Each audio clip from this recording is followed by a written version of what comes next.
20 degrees Celsius. And we've got a fairly nice big session with 9 groups of people speaking this morning.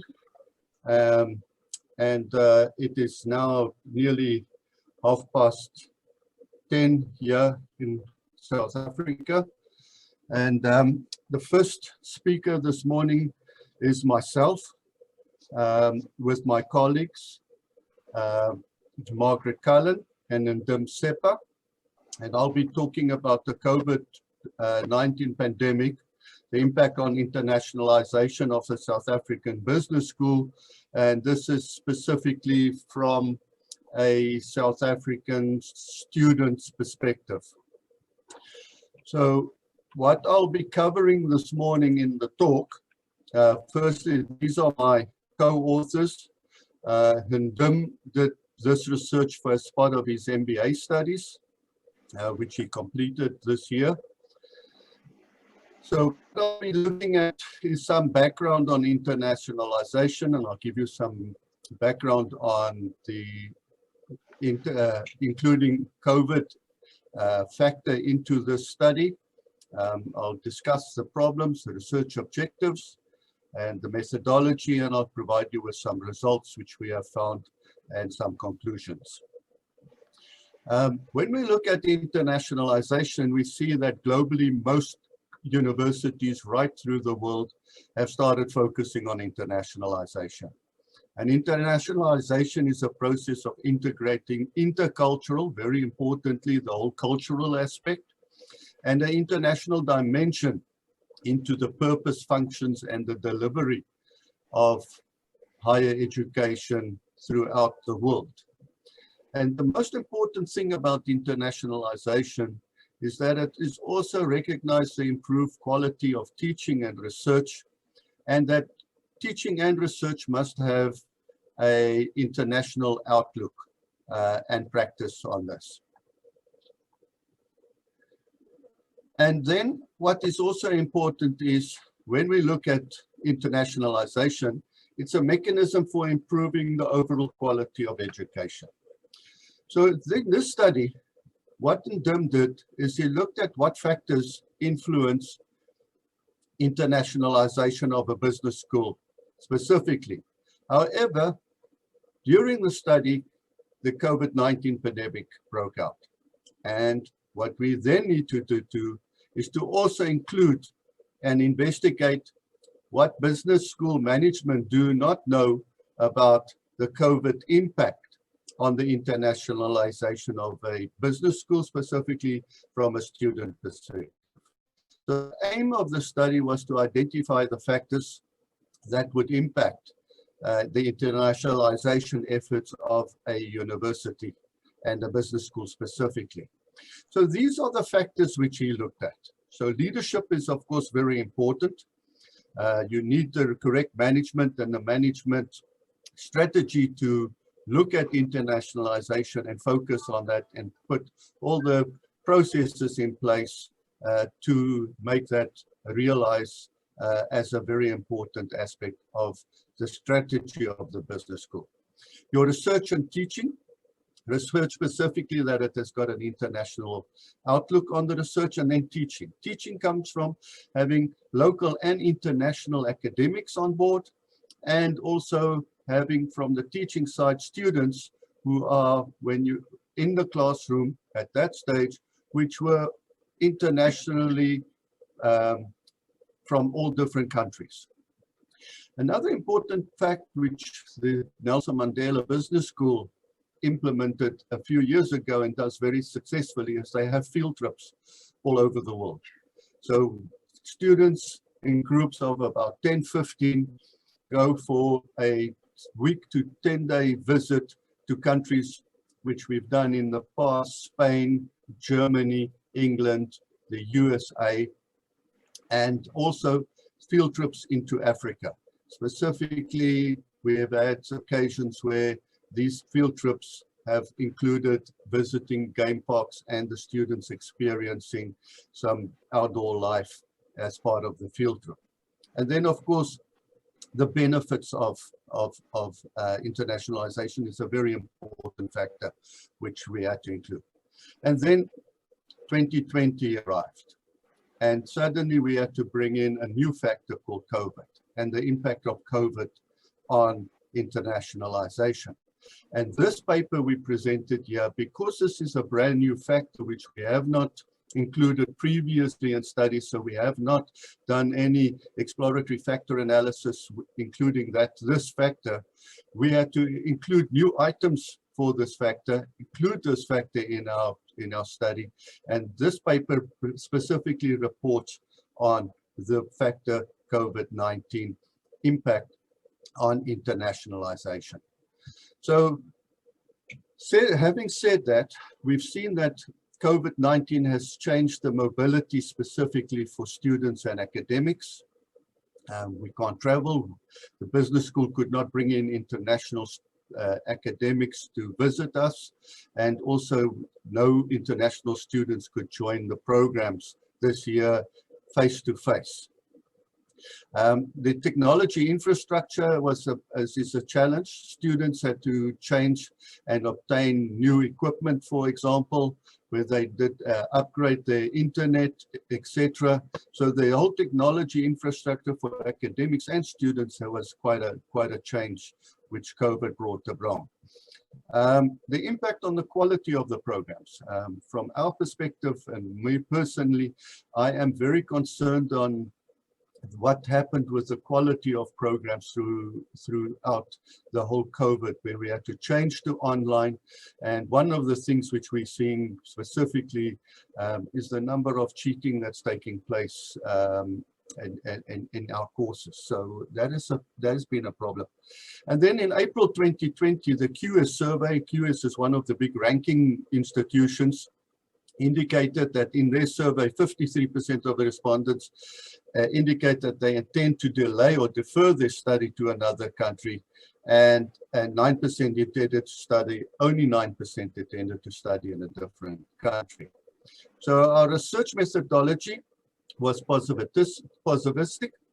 The questionnaire was divided into 7 sections, demographic variables, and then a number of items for each of the factors that have been identified. We set up the questionnaire in Question Pro.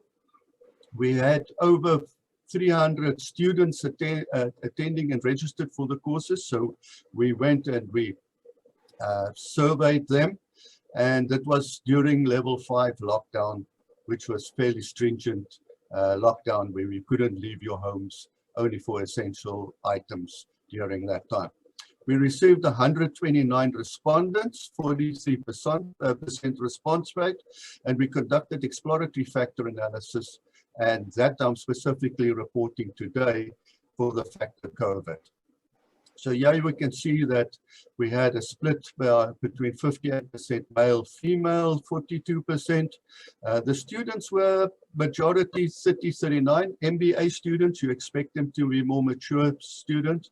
We asked them if they had a valid passport. We wanted to find out if they were traveling internationally. And you can see there is a distribution of the students. So these are the items which we included in the COVID factor. So what you can see, the ones I've highlighted in green, were the items which that generally were neutral or agreed upon. They will travel internationally after COVID-19 is over. They were positive about that. International students should be allowed to study in South Africa after COVID. Pandemics like COVID are accelerated by international travel. They were very positive and agreed with that statement. I will travel internationally for work after COVID, and I will travel to safe countries. There was a mixed response to that item. And then the important one here, health is equally important to safety and security, which I will explain a bit more in detail, but that was the most important item that the students identified. And then you will see there were 3 other statements. And the last 2, international visits should be tested, which we all agree, and international academics should be allowed to teach at South African universities after COVID. So these were the items which we included. What happened was we did the exploratory factor analysis. The exploratory factor analysis loaded a number of items, the 9 items, and only 5 items after exploratory factor analysis were identified for the inclusion in future research, and I'll share that with you in a moment. What is important here is that our t-test results showed that for gender and a valid passport, there was a statistical and a practical significance indicated by the Cohen's D. And the fact here is that males scored this factor more positively indicates that males most probably have traveled more overseas than what the females in this group did. And the people with a valid passport, also who has traveled more overseas, they were much more positive in their responses than what the other people were in the group. So the green items there are the 5 items after exploratory factors analysis, which were retained in this factor, which we will now include and add new additional ones when we repeat the study later next year. So we will relook at that. And now we've got some items which have been validated for this factor, and we will add new ones to this in future studies. So in conclusion, we have seen that globally that higher education institutions have realized the benefits of internationalization. These benefits usually include quality of teaching and learning, international research, students having access to various international programs, their intercultural experiences, and them having exposure to international faculty. However, COVID has changed the level and the playing field. Now all institutions have geared up for online, and everybody now has the opportunity to access international students and academics. So the playing field has changed.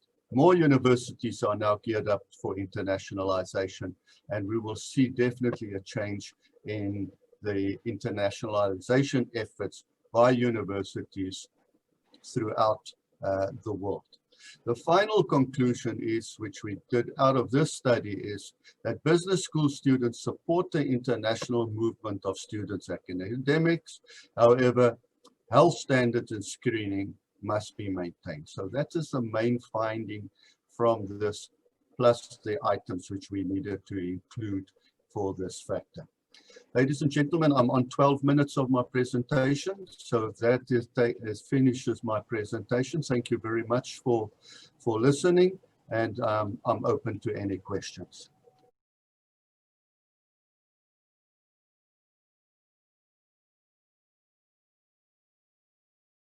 Introduce our next speaker, which is Kiran. He's from the University of Technology in Mauritius. And I hope the weather is nice there in Mauritius at the moment, Kiran, because we've got 20 degrees Celsius here on this side. And your talk is about the influence of service quality and institutional image on student satisfaction amongst undergraduate students in Mauritius. I'm going to hand over to you and mute on my side. I can see your screen at the moment as well. And over to you. Thank you so much. The weather is fine, and it's quite hot in December. So I think my friends, my colleagues in Mauritius have already introduced to you a bit about the education sector in Mauritius.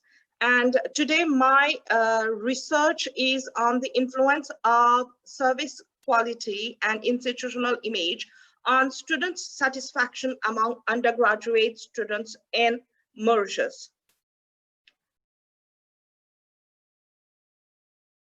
So before starting, I'll just give you a brief overview of the presentation. So I'm going to start with the introduction itself about the topic, the purpose of the study, the hypothesis that I have formulated, the research method, results and finding, and finally the conclusion and the limitations. So directly into the topic, an introduction of the topic. In Mauritius, the higher education has become free for students who would be pursuing their studies in the public TEIs. Okay, now since this has led to a considerable growth in demand for higher education education sector. Now, since there is a high demand for higher education in Mauritius, now it has become very important for HEIs to know how well they are able to satisfy their students. And this area of investigation has been the main interest of many researchers around the globe.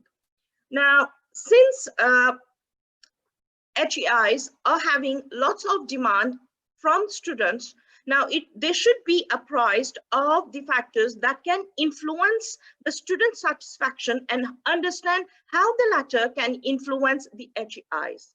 Now, we know that a good perception, when students are satisfied, they carry out this perception towards the other colleagues, to their family members, to people in their vicinity, to peers. Okay, now a bad word of mouth definitely would have a very bad impact on the intake of the HEIs. So for this reason, I have taken the two components as customer satisfaction, that is our student satisfaction, and I have taken the institution image as two criteria to assess how well the service quality can impact on these two. Now, the next, I would be talking about the purpose of the research. The study basically aims at examining the relationship between the self-qual model with the student's satisfaction. So under the self-qual model, I have taken the 5 main dimensions, that is the reliability, tangibility, responsiveness, empathy, and assurance. And in addition to that, I have tried to investigate the mediating role of institutional image in the relationship between service quality dimensions and the student satisfaction among the undergraduate students in Mauritius. Now, the hypothesis that I have formulated for the research, there are 8 hypotheses. Now, the first one basically is the relationship between reliability and the service quality in the HEIs. The second one, of course, I have taken the 5 dimensions of service quality. Tangibility, the second one, that is, I'm going to assess the relationship between the service quality and tangibility. The third one is responsiveness towards the service quality and empathy. The fourth one is empathy against service quality. And the fifth one is the assurance. Now, beside these 5, I have formulated 3 more additional hypotheses that would help in achieving the purpose of this study. The 6th one is whether we have a direct and positive influence of the service quality dimension on students' satisfaction. The 7th one is basically if there is significant relationship between the service quality dimension and institutional image. And the last one, I have tried to assess whether there is significant relationship between institutional image and the students' satisfaction in the HEIs in Mauritius.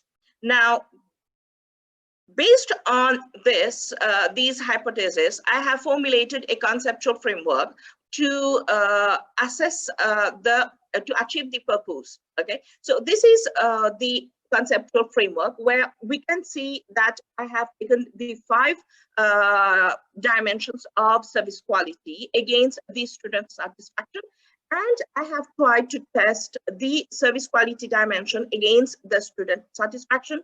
I have tried to see the service quality dimension against the institutional image and institutional image against student satisfaction. Now, the methodology used in the research, basically I have used the quantitative research method and I have tried to survey both the private and the public HAIs in Mauritius. Now, sample, in order to be able to get the field questionnaires, I have used a snowball sampling. Now, since we were already in the lockdown period at that point in time, it was very difficult to contact the students, especially from other institutions, private, equally public institutions. So for this reason, I have used the snowballing sampling system, where I have contacted few people in my network, and I have requested them to at least send the online questionnaires to their students. Now, the instrument used is the online questionnaire, and the analysis I have done using the SPSS on 384. Now, I had administered 400 questionnaires, but I was able to use only 384. 16 of them, they were not really useful, and they were incomplete questionnaires. Now, I have tested all the models. I have formulated 4 models for my research, and I have tested all the 4 models statistically. I have used simple linear regression, and I have even used the Sobel test to analyze the relationship between the institutional image and the student satisfaction among the undergraduate students.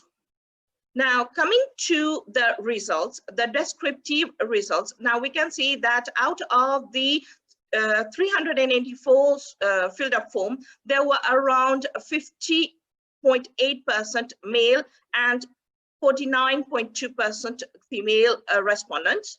Now, you can see the HEIs. There were very few private HEIs who were able to answer the questionnaires, and the majority of my respondents were students from the public HEIs. Now, out of these students that I have in my sample, there were 27.7% who were government sponsored, or they received some kind of scholarship, and the majority, they were self-sponsored. Now, I conducted a cross-tabulation in order to assess whether students were satisfied with the use of ICT as part of the functional service quality of the university. Now, we can see the results below. Now, to a large extent, students were very much disagreed with the use of ICT. Now, what I have seen, what I have deduced from this is that students were not very happy with, and were not very happy and satisfied with the use of ICT as part of the service quality components.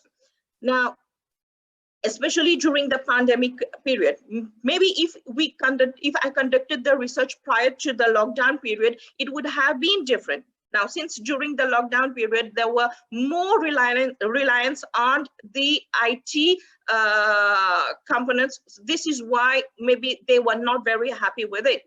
Now, the further analysis is I conducted a chi-square test to test whether the IT factors had influence on the students' satisfaction.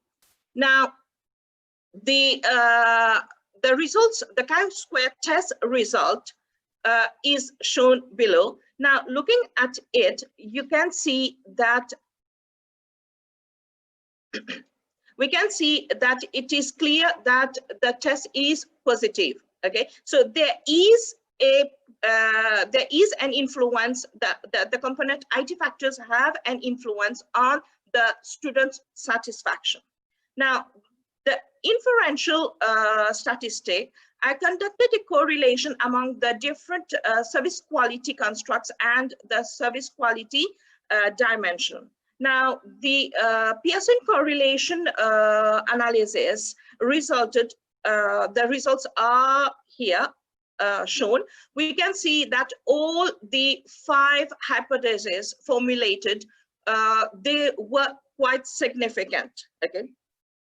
Now, the next analysis related to the inferential itself.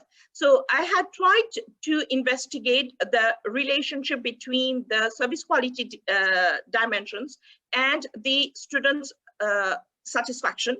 And to conduct this, I have done a correlation analysis. And of course, this correlation analysis has enabled me to show that there is a strong impact on the institutional, on this students' satisfaction. Okay. Now, beside this, yes, here you are. So this was the first model that I had formulated, whereby the service quality dimension, they had a strong relationship with the student satisfaction. The next one I have, the next hypothesis that I have tested is the relationship between the service quality dimension and the institutional image. Now, again, a correlation test was conducted. And again, the impact was that there is a strong impact on institutional image on the students, among the students on the Mauritian HEIs. Now, the model, here again, I have the model shown and the equation given below using the results from the correlation test. Now, beside this, the last hypothesis that I had formulated relates, yes, the last hypothesis that I tested is between the students' satisfaction and the institutional image. And this test was statistically significant. It could be deduced that student satisfaction had a significant relationship with the institutional image of the HEIs, and the results confirmed that in Mauritian context, the institutional image of the HEIs did influence the students' satisfaction. And the regression equation is shown below, and the model below is what I have formulated. Now, since I told you I tried to test the mediating effect of the institutional image between the service quality dimensions and the students' satisfaction, so I did a regression in order to analyze the mediating effect. Now, the results indicated that institutional image was mediating positively and significantly with the relationship of the service quality and the student satisfaction. Now, I had conducted the Sobel test, and as shown, the effect was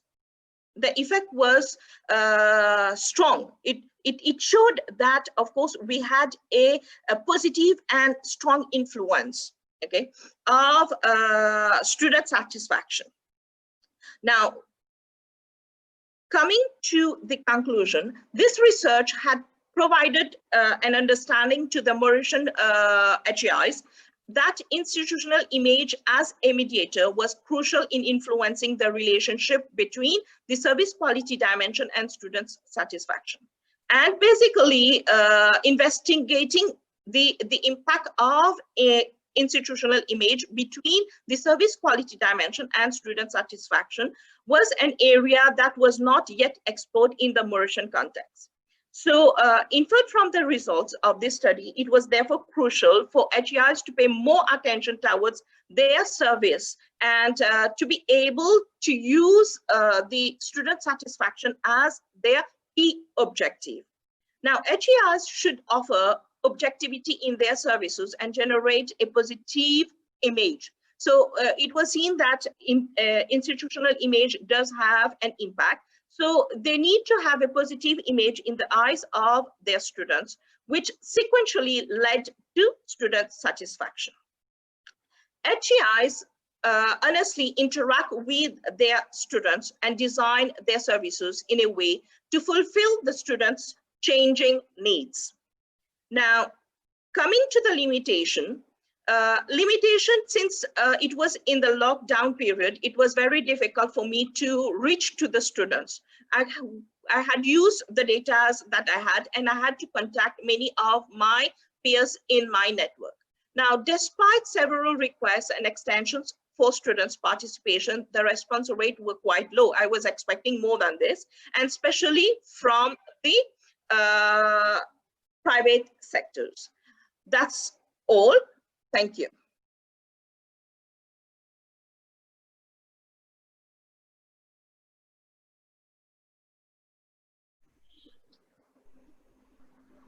Benson, can you hear me?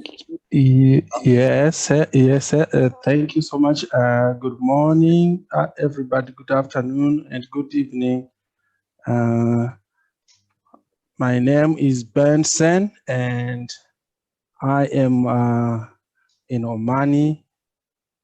My topic is student engagement in the 21st century, a case of modern college.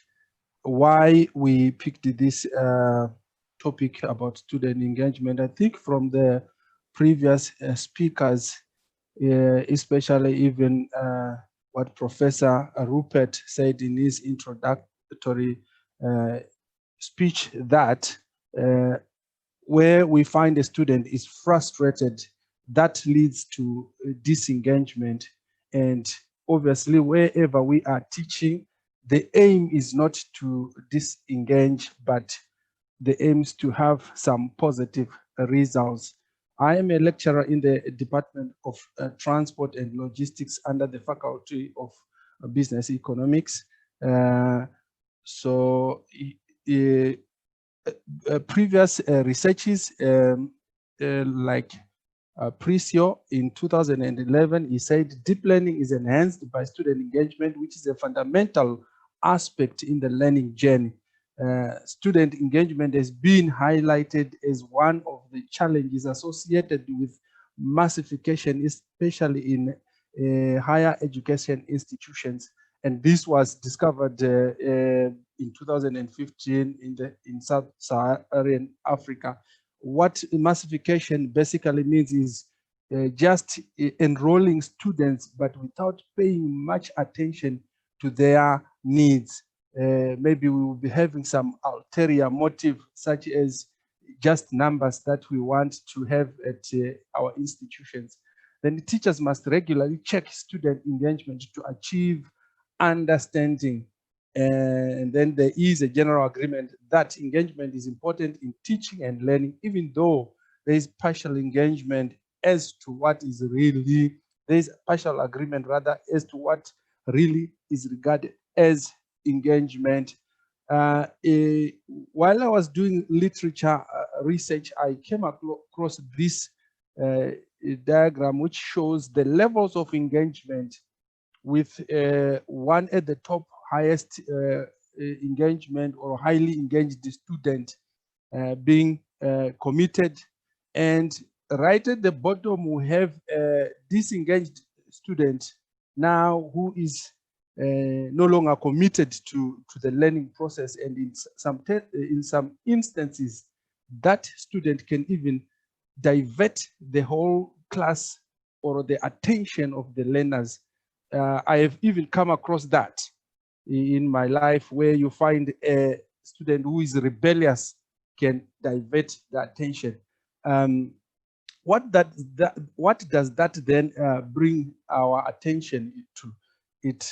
The engagement there, I found out that it brings our attention to a synthesis between the teacher, the student, and the content of whatever we are teaching. Whatever we are teaching, it should be relevant, it should also show some competence, and there should be that particular relationship, as we were even saying in the introduction stage of this morning. And then the pillars of engagement that I also came across, the personalized learning, where students have to really internalize whatever they are learning. And then that becomes something that is beneficial both to the student and to the whole system. Then they also should be learning without limits, driven learning, and then competence-based. In literature, I came across something that was really, something that I discovered that the engagement can be divided into basically four, given what Appleton and others said in 2016, they gave the cognitive, attention, affective, behavioral, and academic engagement. At a later stage, Bowman in 2014, they decided just to pick only on three of those, which is the cognitive, affective, and the behavioral. Let me show you these. So these now, when we're saying cognitive, what does it entail, or the traits? It entails self-regulation, relevance of school to future goals. Affective, that is a sense of belonging, identification with schools, and behavioral, that is attendance, classroom participation. Academic engagement, that is time on task, and then even the credit hours. So this is what was modeled by Appleton and others in trying to bring a model of student engagement. Again, I came across a motivational now conceptualization of engagement and disaffection in the classroom, there where you find the behavioral and the emotional traits there, where if the behavioral and engagement, we find there is some action, initiative, there is some effort that the student puts.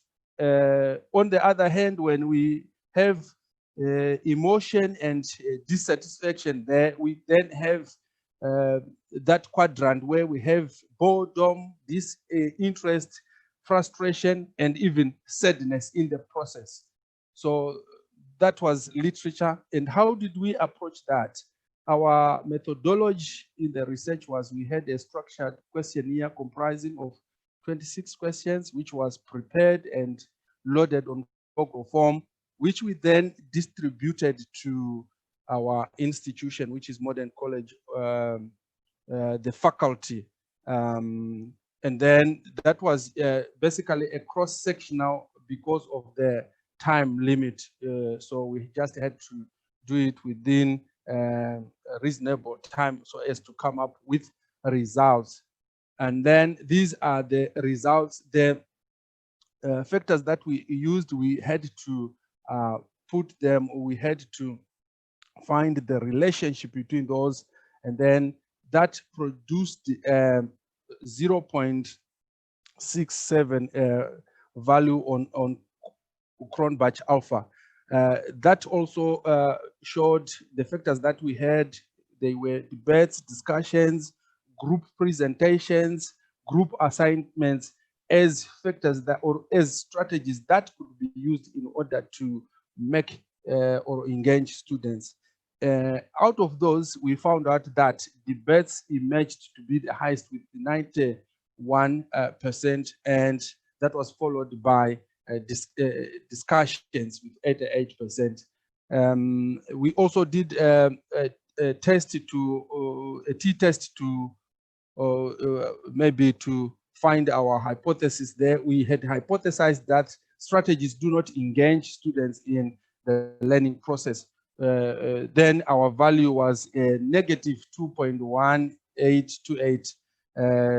It was one-tailed, and then we also did an ANOVA test there, which brought a value of 3.669, which was even also greater than the critical value. And as such, we therefore had no option but to accept the null hypothesis, because these results, they were showing that what we had hypothesized fell in the rejection region. So we accepted the null hypothesis, we rejected the null hypothesis and then accepted the alternative. So here discussions have been known to create live environments. This is backed by what Brookfield and Prexel in 2005 said, because they said that brings about balance of students and teachers. I think even as we were doing here, we saw that where we were doing some discussions like what we did with Dr. Craig in the morning, we saw that we were engaged. So that is an example of engagement, and that brings about live environment. I've also discovered that during this time, as a result of like engaging in, now the pandemic just came, and then all of a sudden we had to go on online teaching. Sometimes you discover that you are teaching, but one student is they've just put their gadget on, but they are not there. And when you call the name of that student, they are not even there. So now even institutions like my institution, they are saying maybe next time we need to even ask the students to make sure that they put their cameras on while we are teaching, so that at least we see that they are engaged, we see that they are involved in the learning process. And what is the recommendations? As a result of the research that we did, we are recommending that discussions and the group presentations, they should continuously be used so as to continuously engage students, teachers there, and facilitators. They must continuously use these. And then even the future studies there, we recommend that they maybe try to dissect the research to find out whether these strategies that we used, are they the same when it comes to face-to-face, online, or blended learning, so as maybe to bring more, maybe more stuff, more basis on our research. And this is the list of references that we used in our research. So thank you.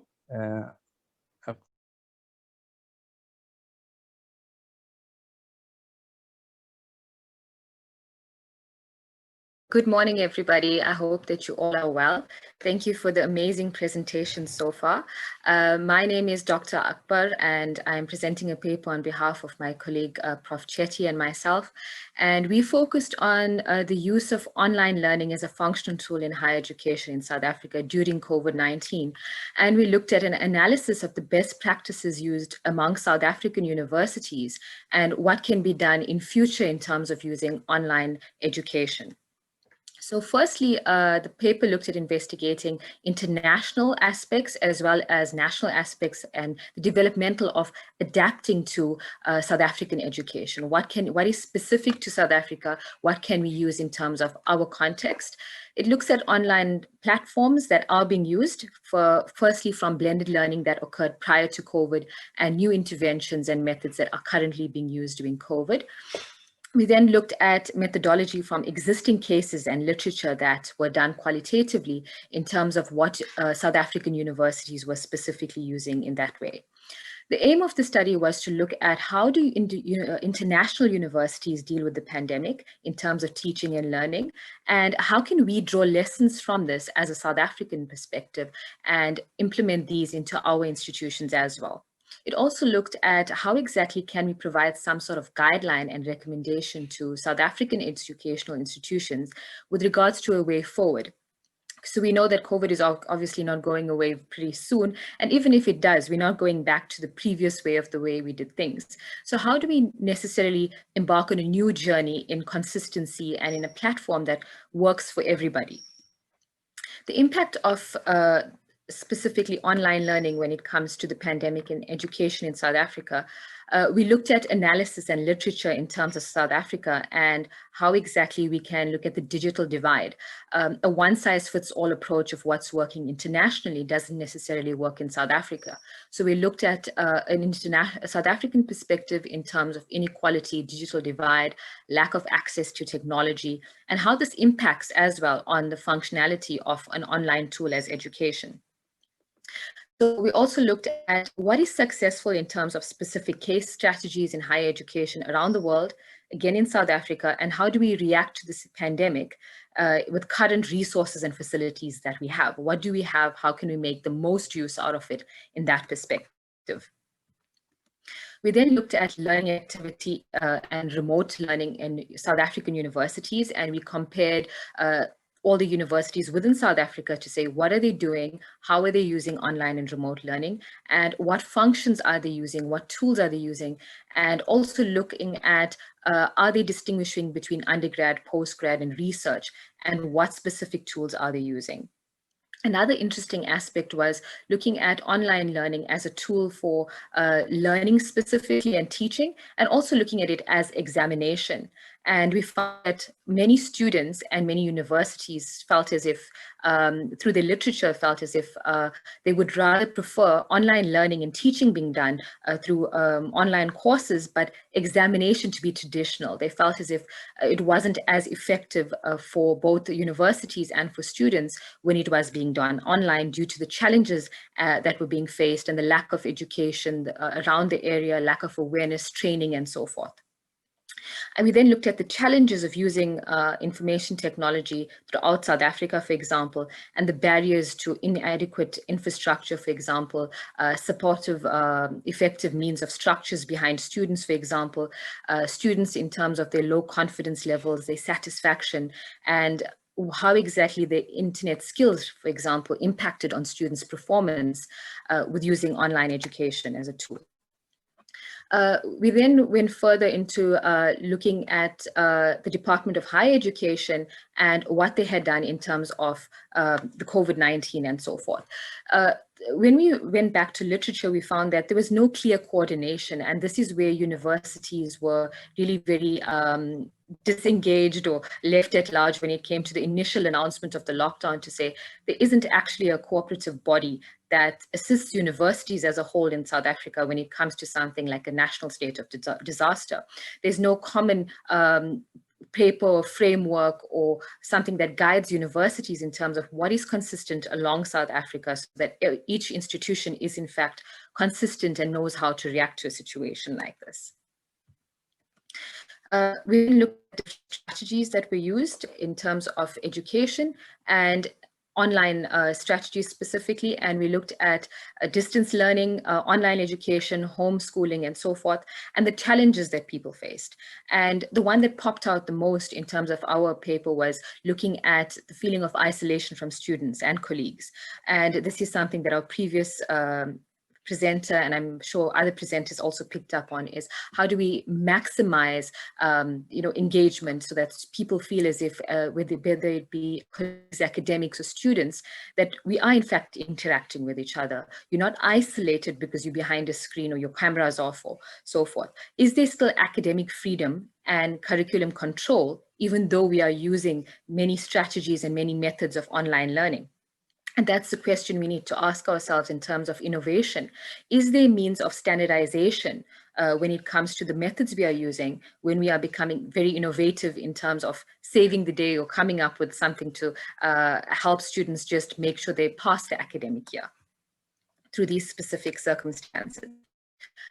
Within recommendations, we looked at different methods and how to assist students in terms of what is satisfactory during the digital divide in terms of policy interventions, where government and higher education needs to actually come in and assist in terms of aspects which some have been implemented and some haven't, such as zero rating websites, such as infrastructure availability to students through government funding, and equipment availability to students, as much as we providing data, for example, and zero rating websites, for example.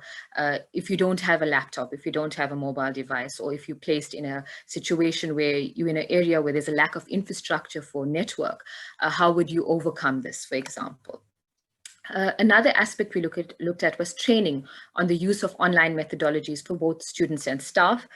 Many of our colleagues, for example, found it very challenging to switch entirely to online learning from blended learning or only face-to-face learning, where there was a lack of training. How do we facilitate this in terms of the use of technology and YouTube? What is acceptable? Plagiarism, for example, face-to-face interaction in Zoom, using waiting rooms, for example, for chats in Zoom. How effective is this? And then we looked at email consultation and interaction on a one-on-one basis. And we found that students still found that email consultation one-on-one was still very effective rather than having Zoom consultations for some reason. It may have been a method that they were used to, or more maybe because they were not facing you face-to-face, for example, maybe, but students necessarily felt as if email consultation was necessarily better. We look towards WhatsApp groups so that students can interact with one another, which had its pros and cons as well, and how exactly this worked. And how can we develop online training manuals for systems such as Moodle to help students benefit the most they can from these systems, and also make sure that all of us as academics are using interactive chat forms, for example, mock tests, quizzes, and prepping students for online evaluation strategies before they're actually thrown into it, and have some sort of support structure when they're actually being assessed, so forth, with online learning. A study said that when we looked at South Africa as a whole, it is a completely unequal society in terms of the digital divide, and we need to have more intervention in terms of the South African government coming into play, the education department and institutions, in terms of the support structures that they provide, in terms of how exactly institutions can use online tools as an effective means of service delivery and teaching and evaluation during the current pandemic, and when we continue with our online means of teaching and learning. Are there any questions or concerns for me, comments?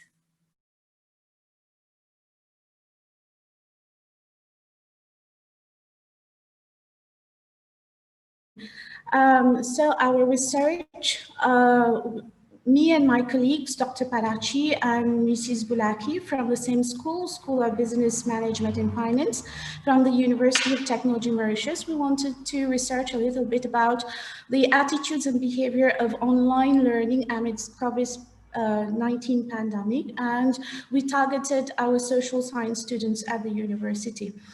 So all of us have gone through this. COVID-19 outbreak disrupted our daily learning teaching process and routine, which impacted much on the most vulnerable, and governments have been searching for means for continuous studies, whether at school, home, online or offline.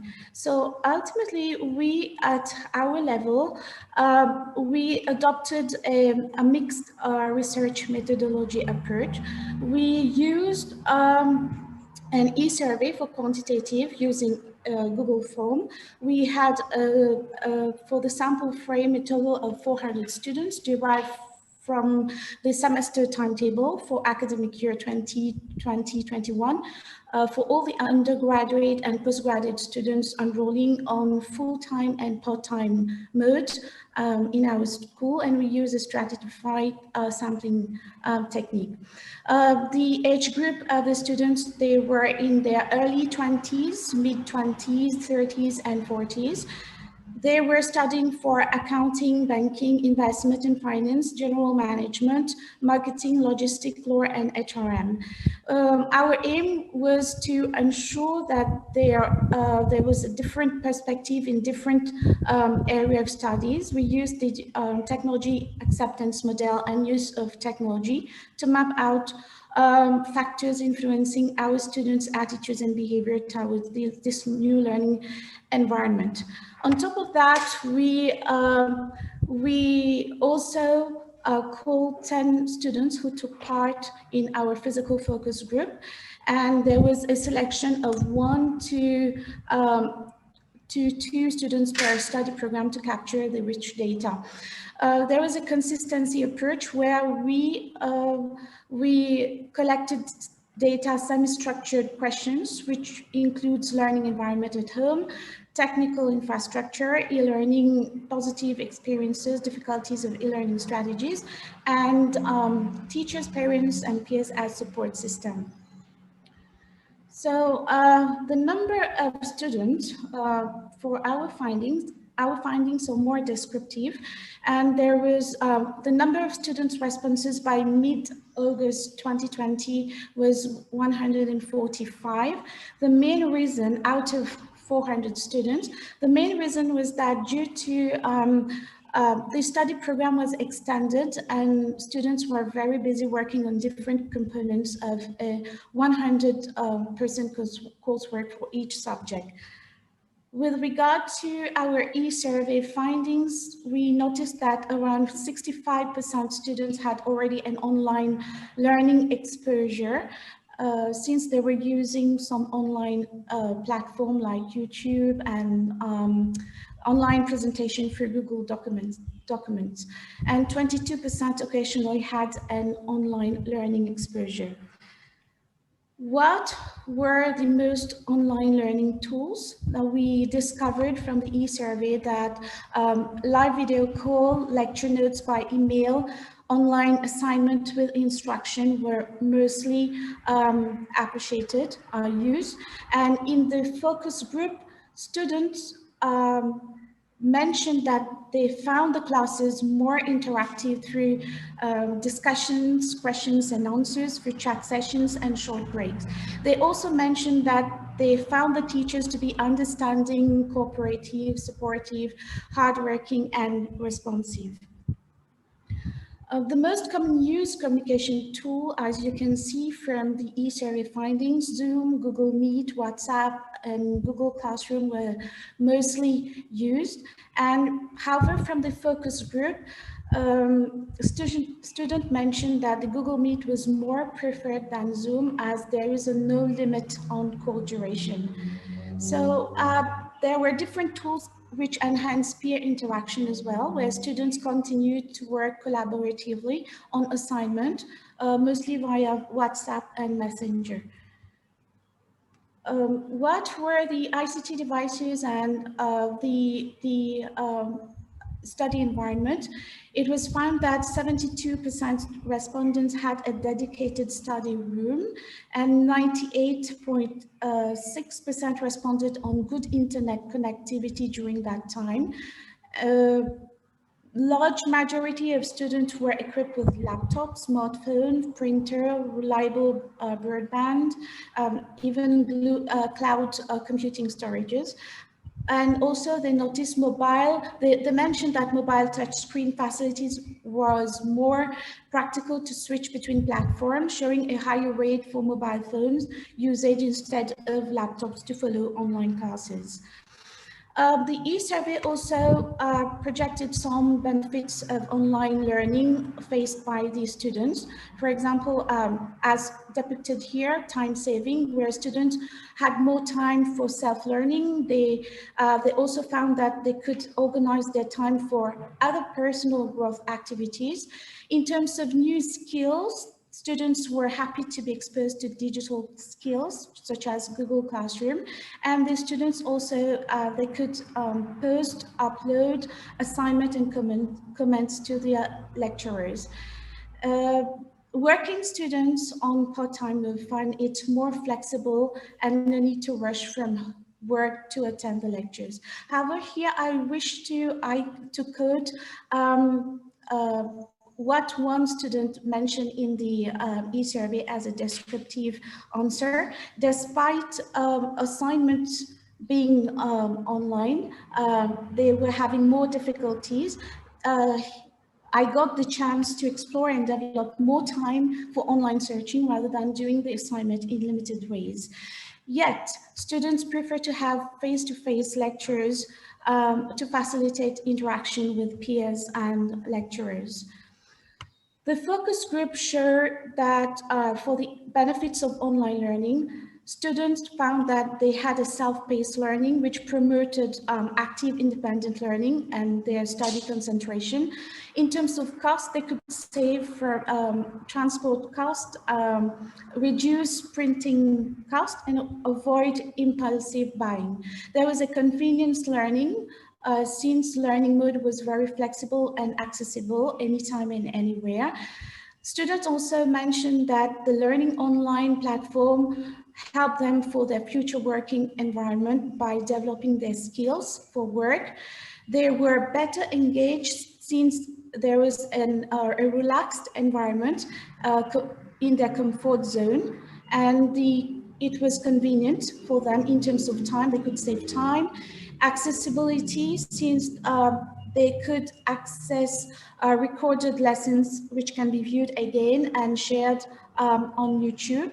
The lecturer approachability, in terms that there were no pressure imposed by lecturers and they could contact them for more lessons clarification. And digital literacy also came in by improving communication towards becoming effective with peers and lecturers. What have been the barriers to online learning with regard to our focus group? We have come up with 4 barriers. We categorize these barriers as infrastructure and facility, where there were poor internet connectivity, power cut, and very often they mention smartphone breakdown. In terms of technology barriers, Zoom free application was with a limit of 40 minutes.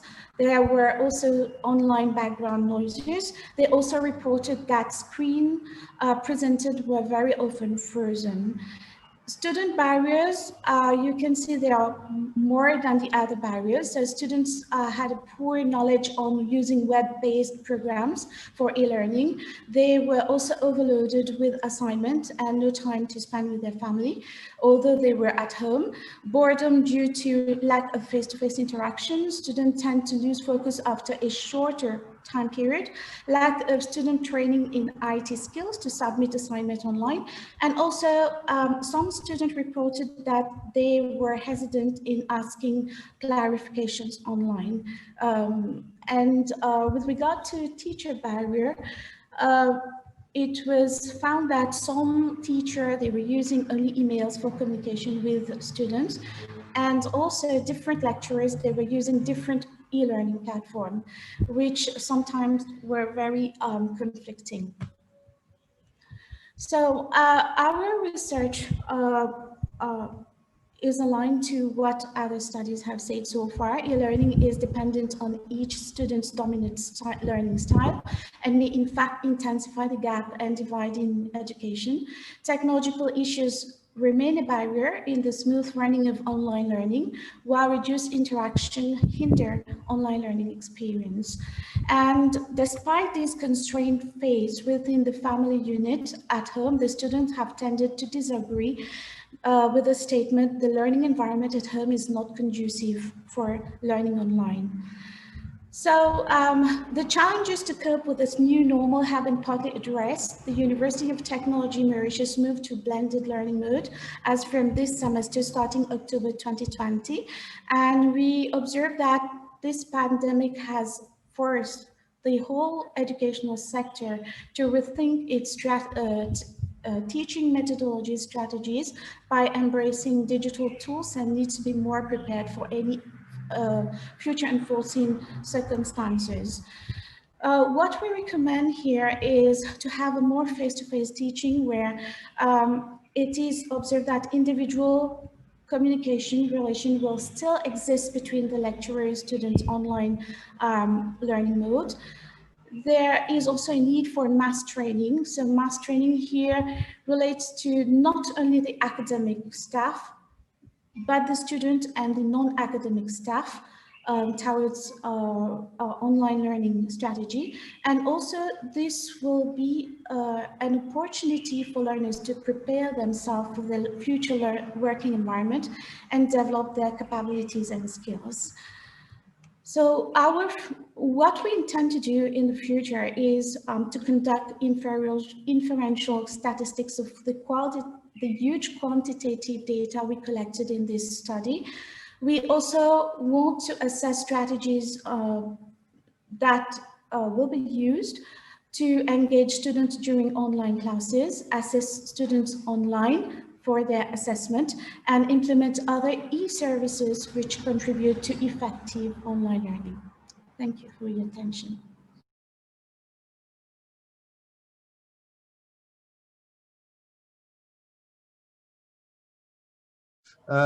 Where we got Nishani is from the University of KwaZulu-Natal, and their paper is Virtual Reality, Construction, Education, a Qualitative Analysis.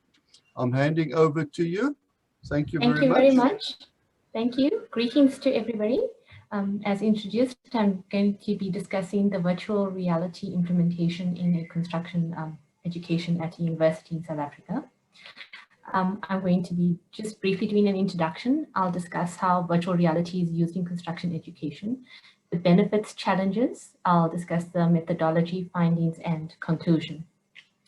So virtual reality is an advanced digital project delivery technology that is currently being used in the construction industry to enhance the precision, efficacy, and comprehensiveness of a construction project.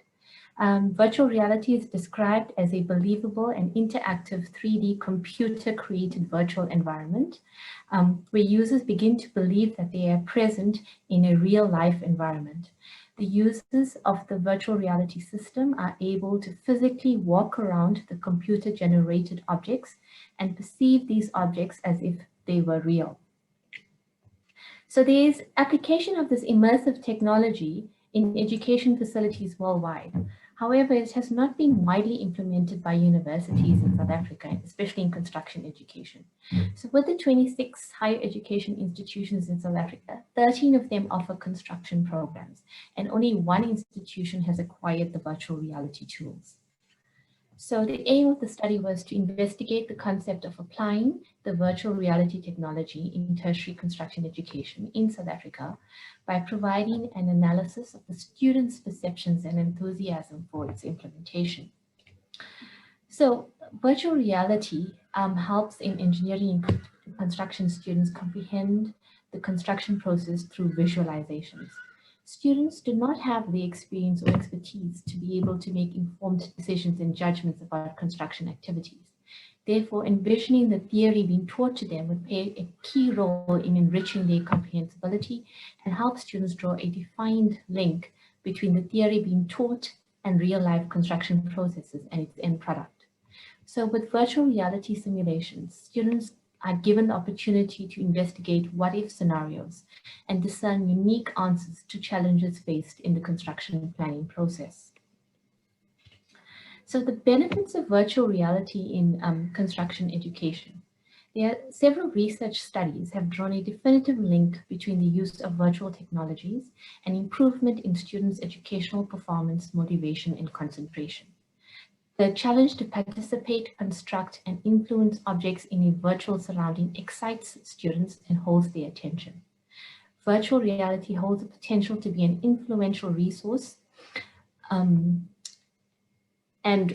provides opportunities for students to experience rather than imagine circumstances and situations.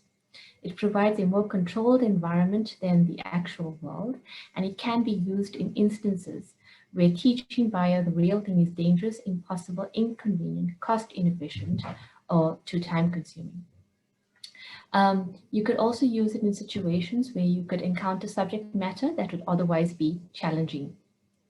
And students can comprehend content more quickly and easily because it has been shown that people tend to learn better with visualization. So the challenges experienced in the implementation of construction, virtual reality in construction education would be the way in which virtual technologies can be smoothly blended into the construction process, the cost of the equipment, The expensive process to build high-resolution pictures that are developed by large virtual reality facilities with advanced visualization and magnetic tracking aspects. The effort required from both the investors and the lecturers to produce quality VR material that will encompass the prerequisites of learning programs. And in most cases, lecturers are unable to operate and conduct immersive experiences by themselves, and this will result in experts being outsourced or consulted. So the methodology for the study, this was a qualitative study which was done in 2 phases. Phase 1 was the actual demonstration of the virtual reality equipment to the students, and phase 2 was the focus group, which lasted 90 minutes. So in phase 1, the virtual reality technology was introduced by professional architects who visited campus, and they had to bring the equipment onto campus, set it up, and show the students and explain to them how to use it and how it is used. And thereafter, the students were given the opportunity to actually use the equipment. And those are just pictures of the students using the equipment.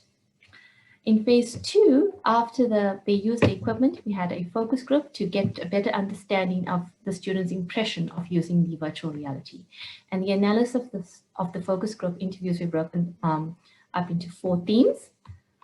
The first theme was the students' receptiveness to virtual reality. So the focus group discussion revealed that this was the first time that all these students were exposed to virtual reality. They had not used it before. They were not, they were aware of it slightly, but it was the first time they were exposed to it.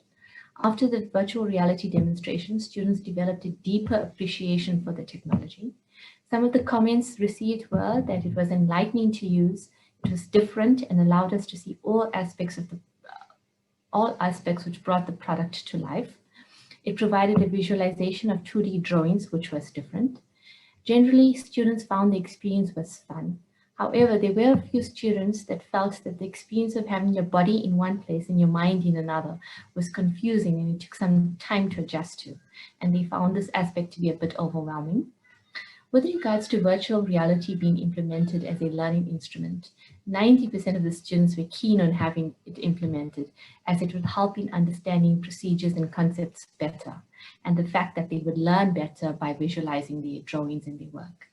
One student commented that at the rate at which technology is being implemented today, it is important to start getting used to virtual reality at an earlier stage. I did, however, encounter one student who was concerned about the equipment and felt that virtual reality should not be implemented because in the hands of students, not everyone takes care of how equipment is used in institutions. The second theme looked at the advantages of virtual reality, and some of the comments received here was that virtual reality is a great way of turning 2D drawings into 3D models, and then it can help you visualize the end products. And overall, it was believed that virtual reality would give the client a good view of what the product is. Regarding the responses with regards to interaction, not all students found virtual reality simple and easy to use, and they felt they would need more instructions on how to use it. However, the students believed that in order to obtain accurate dimensions, they would stick to the 2D drawings and still prefer to calculate dimensions the traditional method.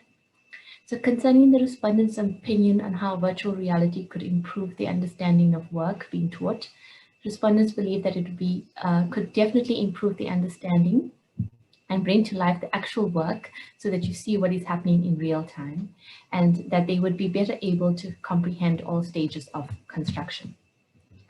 In terms of the disadvantages, majority of the students believe that it would cause a destructive game-like environment, which may cause students to drift away from the key concept that the lecturer is trying to teach and may focus on the technology more than actually learning something.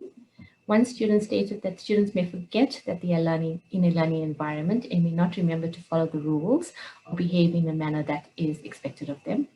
Students also felt the discomfort such as disorientation, dizziness, and nausea were a disadvantage. Other disadvantages stated was that it could cause confusion for some students if they couldn't see the relationship between 2D and 3D drawings, that the lecturers may lack sufficient knowledge or experience to guide students in using this tool correctly. And they also felt that it was expense-wise, it was very expensive to set up a VR station, and get all the equipment and for maintenance. In terms of the third theme, which was incorporating virtual reality into teaching, the students suggested that perhaps it could be incorporated in a similar manner as practicals, where, for example, students learn how to use equipment and then they go into a LAN session where the VR stations are set up and they're allowed to practice there. Another suggestion was that virtual reality could be implemented through virtual site visits, which has the potential to replace the actual site visits. The last theme looked at the feasibility. The students were asked if they would prefer to have an immersive experience about the construction process instead of a theoretical lesson.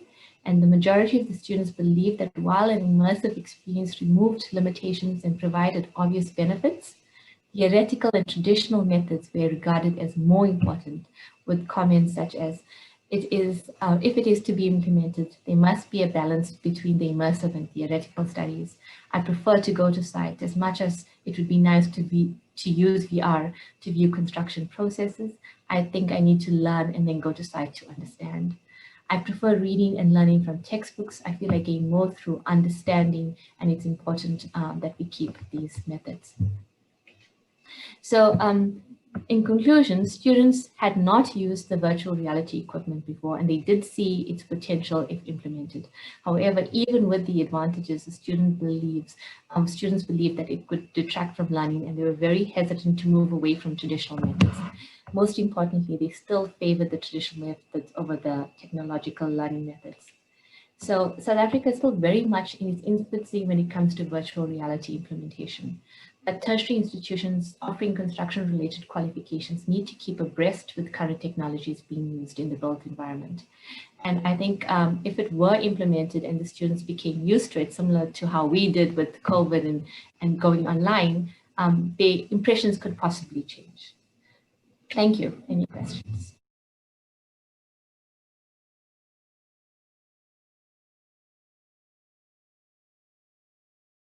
Good afternoon, colleagues. As I mentioned, my name is Roshni Gokool, and I am one of the lecturers in the African Languages discipline at the University of KwaZulu-Natal in South Africa. And as was mentioned, my topic is moving beyond the traditional classroom and isiZulu online language curriculum. To begin with, I would like to present the outline of this presentation. I will begin with providing you a context into the isiZulu module at the Nelson R. Mandela School of Medicine at the University of KwaZulu-Natal, South Africa. I will then briefly talk on the specific language and technological needs of students during preclinical and clinical years at the School of Medicine. I will then move on to describe the framework that has been adopted, a framework that is a technology-mediated task-based language teaching framework that has been created by Gonzalez, Lloret, and Ortega. I will then move on to give you an illustration of a doctor-patient communication task and also an example of a pedagogical task of a doctor-patient scenario, and this will lead to some final thoughts and a way forward. Okay, so to give you a background of the isiZulu module, let's begin with COVID-19 and the pandemic. It has forced, as we've heard, it has forced institutions worldwide to embrace online teaching. It has been challenging indeed, and hard work transitioning from face-to-face to emergency remote learning and teaching. But at the same time, it has afforded us as second language educators to teach isiZulu at UKZN an opportunity to explore teaching a second language isiZulu module virtually. Now, teaching second language or foreign languages in an online environment, either synchronously or asynchronously, is a well-researched area. However, research in teaching isiZulu or any other African language is rather limited. So the aim of this study is to therefore move beyond the traditional face-to-face and to integrate technology in a sustainable manner to enhance isiZulu language learning and improve clinical communication skills for health sciences students. Now, the current module is mandatory for all Year 1 MBCHB students at the School of Medicine upon completion of a proficiency test. Now, pre-COVID lectures were mostly didactic in nature. However, the integration of technology within this module began in 2014 when UKZN announced its official learning management system Moodle. At that stage, the Moodle platform was used for posting notes, uploading lecture notes, and quiz activities. A research collaboration with Dr. Singh led to the implementation of the Moodle quiz tool as e-assessments. Quiz activities for formative and summative assessments were implemented.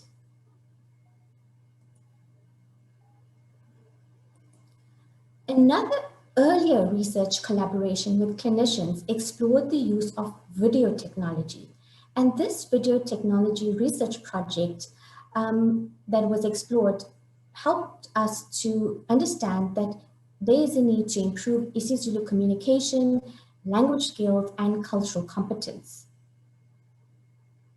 Based on these two research projects and my doctoral study in 2018, it became evident that language and digital needs of students cannot be ignored in order to sustain the autonomous isiZulu learning for medical students. Although students are equipped with basic knowledge of isiZulu in Year 1, the problem is that there is no continuation of isiZulu as students proceed to clinical years. It is during these clinical years that isiZulu communication skills are essential. There is no opportunity for face-to-face teaching during the clinical years and hospital rotations. Presently, the module has adopted a technology-enhanced approach to teaching isiZulu. However, an exploration into technology-mediated approach to task-based language teaching is underway. So let me distinguish between technology-enhanced second language teaching and technology-mediated second language teaching. There is a bit of a difference. Now, according to Gonzalez-Lloret, technology-enhanced teaching concerns the inclusion of single activities at distinct intervals during a language lesson, whereby technology is not given center stage in the curriculum. And that is exactly what we are doing at present with our isiZulu teaching. With technology-mediated teaching, on the other hand, technology plays a fundamental role in language learning. And that's where COVID came in. It's changed the way teaching is at the moment. Now, technology is not seen as a tool, but it shapes the way the learning is structured and is central to the curriculum. From the conceptualization of a curriculum based on the needs analysis that includes technological needs, to materials development, and to the inclusion of technology instruction.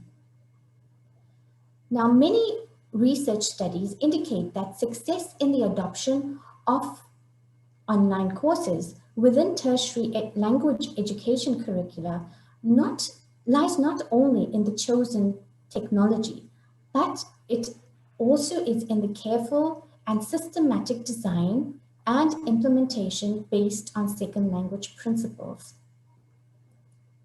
Language learning online courses are uncommon in teaching and learning of African languages within a tertiary context. The adoption of an online isiZulu course could provide opportunities for non-traditional face-to-face students, as well as offer practical options to suspending lectures during unforeseen circumstances, as we have seen. Now, the rationale for adopting a technology-mediated task-based language teaching framework is to improve isiZulu communication skills during the preclinical years and to sustain the continuity of autonomous isiZulu language learning of health sciences students during their clinical years. And of course, this syllabus needs to be based on the language and technological needs of health sciences students. And it should be also designed towards a work-specific and relevant to young doctors in training. Now, this particular slide gives you a little indication of what a technology-mediated task-based language teaching framework is all about.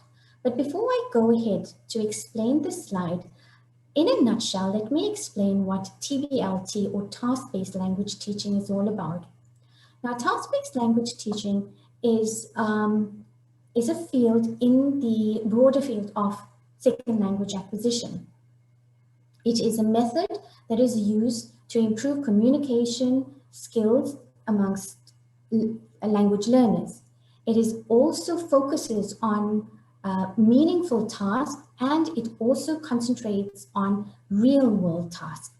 So as we go along, you'll notice that I bring in the task-based language teaching, which is in sync with the computer-assisted language learning and therefore called technology-mediated TBLT. So the inclusion of technology such as tablets, smartphones, and so on in language teaching and learning does not merely serve the purpose of entertaining students, but rather should be on their design, use, and evaluation that's based on principled educational and language development goals. Technologies have the ability of engaging students in active learning, and we have seen that during the COVID pandemic time and in our classes. A technology-mediated TBLT requires synergy shared between task-based language teaching and computer-assisted language teaching, and it is based on 3 elements. Now, the first one is that redefining tasks within the context of technology and task integration. Now, this is important for new technologies to be selected that link with real authentic tasks, instead of a selection of basic drill exercises and language activities that we presently implement in our isiZulu module. Now, this requirement resonates with real-world target tasks in task-based language teaching, which I will show you later on. The second requirement relates to being aware of the effects of inclusion of new technology, or what the effect has on the educational designs for the creation of knowledge and language learning. The third requirement concerns how both tasks and technologies can be embedded in curricular context. Now, the integration of both technology and tasks should be expressed within a specific programmatic context, especially in an attempt to blend the two in mutual integral ways that are optimal for language learning. Now, in terms of the proposed module by Gonzalez, Lloret, and Ortega, the proposed model of technology-mediated TBLT, technology as well as language tasks are seen to be on an equal footing. The next slide shows you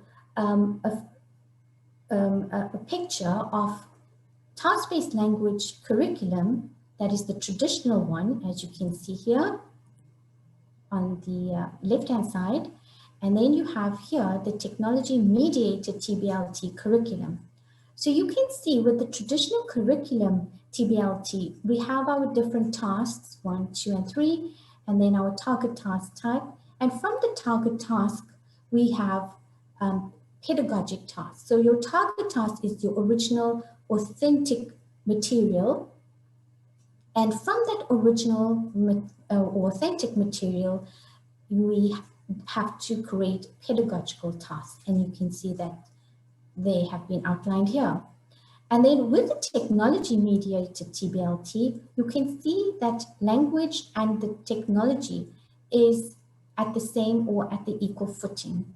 And if you even look at our pedagogic language task or pedagogic technological task, you can see how they are integrated well into the curriculum.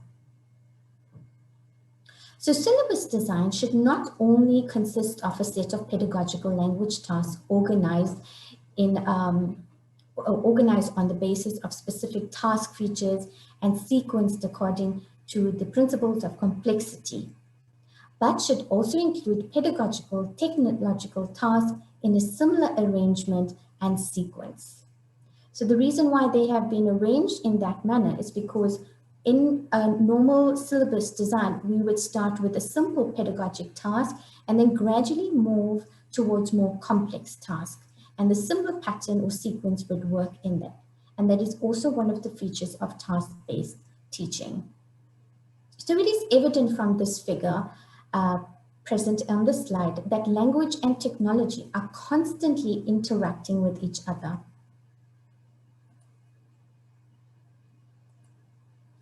Now, this is an example of a doctor-patient target task. Now, a target task is the authentic task which is presented to students, and you'll see the highlighted areas here. This is what a student will have to work with a partner in order to achieve or complete that task. So task-based language learning is also where a communicative purpose has to be achieved by the end of the task. Now, notice that these highlighted areas also indicate the language functions required when completing a task. So with technology-mediated TBLT framework or syllabus design, one wouldn't start immediately with a language function, say for example, the present tense, but would rather go straight into a task like this. Of course, students will be provided the necessary information, vocabulary in order to complete this task. Now, this also is an example of an oral presentation which can be presented on Zoom or can be video recorded. Students in our isiZulu class were placed in breakout rooms to practice this particular type of task with classmates. The same task can be assessed with a simulated patient on Zoom or WhatsApp platforms. Now, allow me to show you another example, and this is an example of a pedagogical task or pedagogical task-based language learning task. Forgive the isiZulu, you may not understand this, but this is an example that of a pedagogical task that actually was drawn from the situation of the authentic task. And it involves students working in pairs or small groups. This is an authentic example of instruction extracted from a local newspaper and is presented to students on Moodle. Thank you. Upon completion of the poster, students can display their own poster presentation using PowerPoint or on Padlet. The task activity is completed when a report back and discussion takes place. So what are the implications of technology-based tasks for second language learning? Technology contributes to language learning by providing rich, authentic input. It is also includes text, audio, visuals, also affordable visual material like videos, sounds, games, and so on. It provides opportunity for engagement for students to communicate with each other in real time, also to focus on form, which is linguistic form. And then finally, the way forward and final thoughts. A reality for second language teachers is to familiarize with technological aspects and CAL options. And I think for language teachers may need to design, implement, and evaluate CAL activities in their classrooms at institutional levels.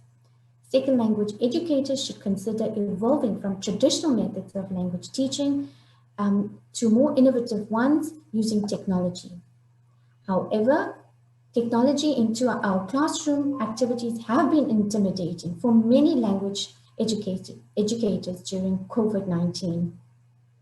Being able to understand our students' language needs and their technological needs is equally important for successful class or CAL implementation, and of course, not forgetting second language teacher training in TBLT and CAL is also essential.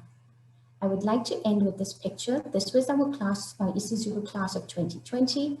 As you can see, they were very active in our Zoom sessions with the voters switched on as well, or the videos switched on. So very good participation from everybody.